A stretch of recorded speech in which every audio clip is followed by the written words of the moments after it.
We're counting down the 10 luxury fashion brands facing the most shocking collapse in today's market. From massive unsold inventory and 80% fire sales, to icons losing their once untouchable status almost overnight. Each entry reveals a new level of brand distress, blown-out price tags, and industry-wide shakeups that insiders never saw coming. Which brand's struggles signal the breaking point for the entire industry? Let's begin with number 10. Coach used to be the entry ticket to luxury. Now it's the poster child for permanent markdowns. Walk into any outlet mall and you will find racks of Coach bags that once sold for over $400, now stickered at $120, sometimes less.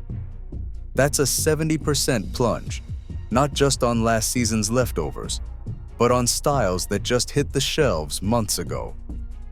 The company's massive outlet footprint is not a secret. It is their main playbook. Most Coach bags are assembled in Asia, then shipped to Europe for a final touch so they can still stamp Made in Italy. The result? A brand that is always on sale, erasing the line between luxury and bargain bin. Michael Kors once promised jet-set luxury, but ended up everywhere, from department stores to off-price chains. Bags that once sold for $350 now turn up at TJ Maxx or Marshalls for $119, sometimes even less. Shoppers have spotted clearance bins with Kors bags for under $50, a level of discount that would have shocked the fashion crowd 10 years ago. This is not a rare fluke. It is the result of years spent flooding the market with product. Analysts now use Michael Kors as the textbook example of how chasing volume and overexposing a brand can erase the very sense of exclusivity that made it desirable in the first place.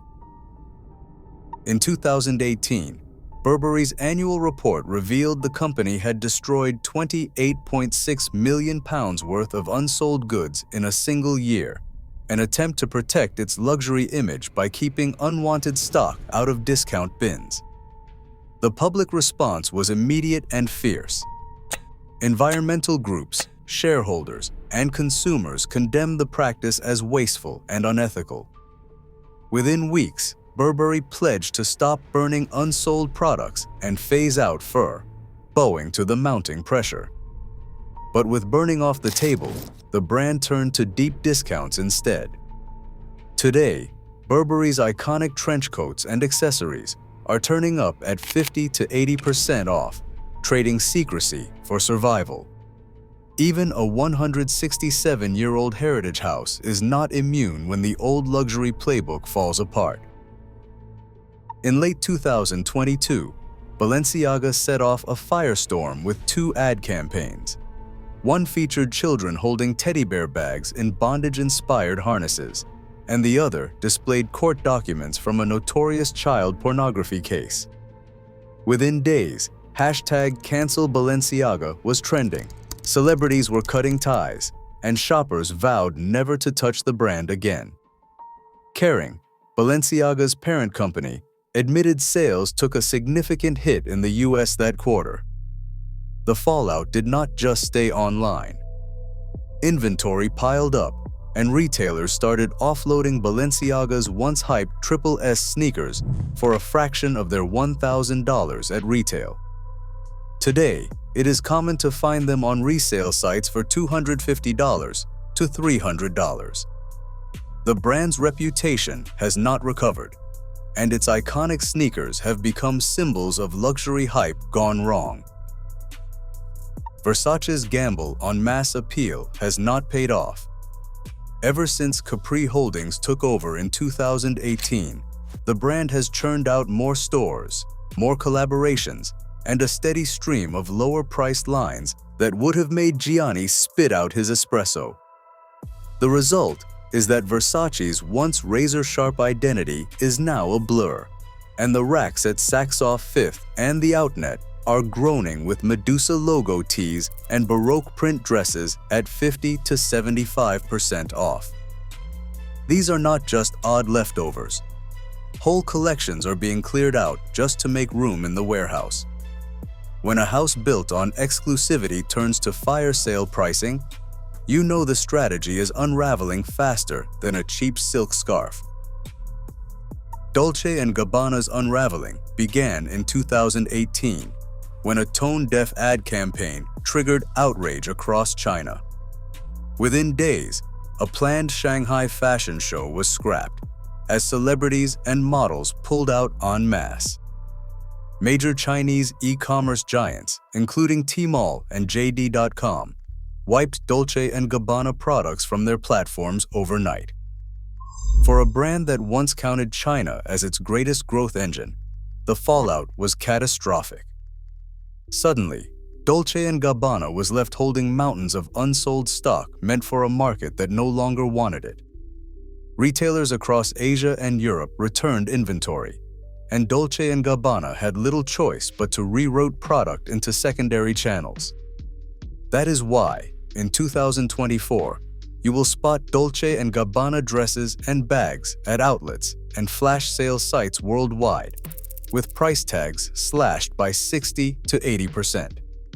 The China debacle did not just dent Dolce & Gabbana's image. It forced a global fire sale, exposing how fragile luxury demand can be when a brand loses its footing in a key market. Jimmy Choo, once the go-to for red carpet heels, is now struggling to find buyers for its signature stilettos. Capri Holdings, the brand's parent company, has reported sluggish footwear sales as shoppers everywhere. Swap high heels for sneakers and more practical shoes. The numbers tell the story. Shoes that used to retail for $800 or more are now showing up on resale platforms for around $150, sometimes even less if they are gently worn. This is not a scandal or a public relations disaster driving this. It is a massive shift in how people live and dress. With fewer formal events and a new focus on comfort, entire categories like luxury pumps are being pushed out of closets and into the discount bin. Thousands of pairs are sitting unsold, and the fire sale pricing is not just a blip. It is a sign that even storied names like Jimmy Choo cannot outrun a change in lifestyle. Gucci's reign as the billion-dollar juggernaut is unraveling in real time. Just a few years ago, this was the most sought-after name in luxury, with waitlists stretching for months and stores buzzing with hype. But the numbers now tell a different story. According to Kering's recent earnings, Gucci's sales have dropped by more than $1 billion from their peak, a blow that would have seemed unthinkable during the Alessandro Michele era. Industry analysts point to a sharp decline in brand consideration, with YouGov data showing fewer shoppers even thinking about Gucci when they are ready to spend.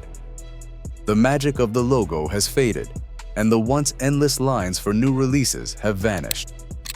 Items that used to be fiercely protected from discounts are now landing on off-price sites within weeks, often at 40 to 60% off. For a house that once set the pace for the entire industry, this is more than a stumble. It is a warning to every brand that grew too fast and believed the party would never end. Prada was once the definition of untouchable, minimalist, intellectual, and immune to the logo fatigue that has crushed so many rivals. But the numbers tell a different story in 2025. Analysts point to elevated inventories and a wave of deep discounts that would have been unthinkable for Prada just a few years ago. On multi-brand platforms, seasonal bags and ready-to-wear are now routinely 40 to 70% off, with some pieces showing up at 60% off within months of release. The so-called quiet luxury trend was supposed to protect Prada, but even here the armor is cracking. YouGov data shows consideration for Prada among U.S. luxury shoppers falling alongside the rest of the sector.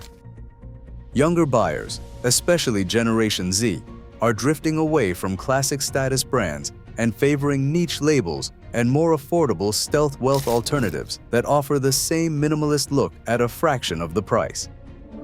As a result, Prada is sitting on more inventory than it can comfortably sell, forced to join the markdown race it once looked down on.